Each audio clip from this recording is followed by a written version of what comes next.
Bonjour tout le monde. Aujourd'hui, on va voir ensemble un TP de titrage. D'abord, je me présente, je suis le docteur Douara Bachir, docteur en chimie et enseignant-chercheur à l'université de Gigel, faculté des sciences exactes et informatiques, département de chimie. Pour me contacter, vous avez ici mon email, sinon vous pouvez me joindre directement dans mon bureau au laboratoire de pharmacologie et de phytochimie. Ce TP est destiné aux étudiants de première année sciences de la matière, de dimanche à mardi, de 8h jusqu'à 11h, durant 10 semaines, au laboratoire de chimie physique au bloc 4. Le titrage ou la titrimétrie est une technique de dosage utilisée en chimie analytique afin de déterminer la concentration ou l'activité d'une espèce chimique. Le titrage met en œuvre une réaction chimique ou biochimique entre le composé à doser, qui est le composé titré dont on ignore la concentration, et un réactif de concentration connu, le titrant, qui est ajouté par incrément. Réaction qui doit être rapide, totale, univoque et mesurable. En termes de savoir, ce TP vise à apporter aux étudiants de solides connaissances en chimie des solutions, à propos de pH, réaction acido-basique et équilibre en solution. En termes de savoir-faire, l'étudiant doit être en mesure d'ériger un montage de titrage, de réaliser un dosage colorimétrique et déterminer le point d'équivalence et déterminer ainsi la concentration de la solution titrée.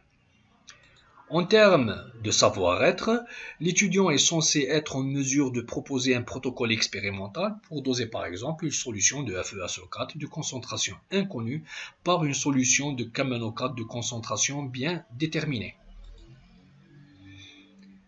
Pour entreprendre ce TP, l'étudiant doit avoir des notions de solutions aqueuses, solvants, solutés, stoichiométrie et réactifs limitants. L'étudiant doit avoir des connaissances préalables sur les réactions acido-basiques, d'oxydoréduction et le rôle des indicateurs colorés. L'étudiant doit avoir aussi des notions sur le tableau d'avancement d'une transformation chimique. Au cours de la première séance, on va réaliser un titrage acido-basique, qui est une méthode de dosage reposant sur la réaction entre un acide et une base. Il consiste à déterminer la concentration d'une solution acide ou basique. Pour cela, on réalise le titrage d'un volume précis de la solution de concentration inconnue d'acide ou de base par une solution de base ou d'acide de concentration connue, en les faisant réagir ensemble afin de déterminer l'équivalence.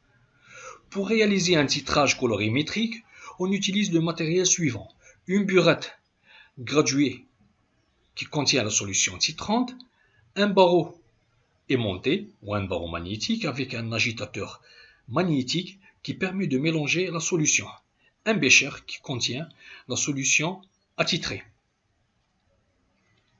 Pour réussir un titrage colorimétrique, nous allons suivre les étapes suivantes.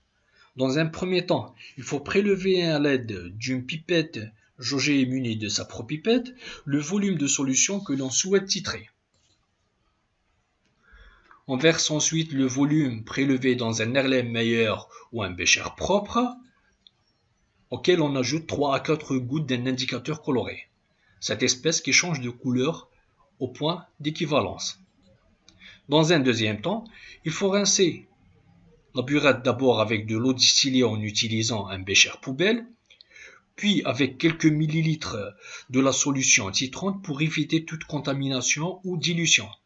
On remplit la burette avec la solution titrante et on ajuste le zéro de façon à ce que le ménisque soit situé au niveau de la graduation 0 et en s'assurant que la partie effilée au-dessous du robinet soit bien remplie. Enclenchez ensuite l'agitation avec une vitesse modérée. Il ne faut pas avoir de tourbillon dans la solution. Réalisez un premier titrage rapide pour repérer le volume correspondant au changement de la couleur, au millilitre près. Il faut ensuite réaliser un deuxième titrage bien plus précis en ajoutant goutte à goutte la solution titrante en s'approchant du volume préalablement évalué. Le changement de couleur peut être repéré à une goutte près. Pour mieux repérer le changement de couleur, vous pouvez placer un papier blanc derrière ou sous votre Erlenmeyer. Notez le volume de changement de couleur et vous aurez ainsi déterminé le volume équivalent. Pour finir, pensez à récupérer le barreau magnétique et à rincer la verrerie, puis la mettre dans l'étui pour la sécher. Répondez aux questions que vous allez trouver